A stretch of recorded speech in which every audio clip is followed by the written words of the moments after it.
একটা ফান করে বলি যে চীনের দুঃখ হুয়াংহো আর ওই নাগরিক পার্টির দুঃখ হচ্ছে নাসিরউদ্দিন পাটোয়ারি। এই দুঃখ তাদের কবে ঘুচাবে আমি জানি না। তো তাদেরকে বলবো তোমরা আসলে কি চাও আর তোমাদের উদ্দেশ্যটা কি, এটা যাতে জনগণের সামনে খোলাসা করো, পরিষ্কার হয়। জনগণকে বলো নতুন বন্দোবস্ত চাই, আমার ভিতরে ভিতরে চাঁদাবাজিও চলে পুরো দমে। তো এটা তো ভাই নতুন বন্দোবস্ত। বিএনপির চাঁদাবাজি নিয়ে আমরা যেমন সোচ্চার, আমরা সকল চাঁদাবাজি নিয়ে সোচ্চার হব। আর তাদের দলের যারা চাঁদাবাজি করে এটা নিয়ে কথা বললে নাউজুবিল্লাহ, আর অন্য দলের চাঁদাবাজি নিয়ে কথা বলে আলহামদুলিল্লাহ বাবা। এইরকম নতুন বন্দোবস্ত এই দেশের মানুষ চাই না। নতুন বন্দোবস্ত, আমরা সত্যিকারের নতুন বন্দোবস্ত দেখতে চাই।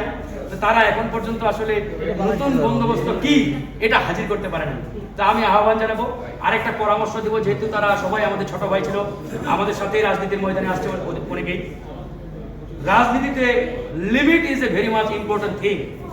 আপনি যা করবেন যা বলবেন একটা লিমিট, একটা লেয়ারের মধ্যে। লিমিটলেস কোনো কথা, বক্তব্য, কাজ দেশ ও জাতির জন্য মারাত্মক ক্ষতিকর, যেটা তারা অনবরত করে যাচ্ছে। এই যে বাবরকে নিয়ে তারা যে তাদের নাসিরউদ্দিন পাটোয়ারি বক্তব্য দিয়েছে, এটা এই দেশের মানুষ গ্রহণ করে। আমি নিজে এটা অ্যাকসেপ্ট করি। বাবর আমি মনে করি বাংলাদেশের ইতিহাসে বাংলাদেশপন্থী যত রাজনৈতিক নেতা আছে তার মধ্যে উপরের লেভেলেই থাকবে।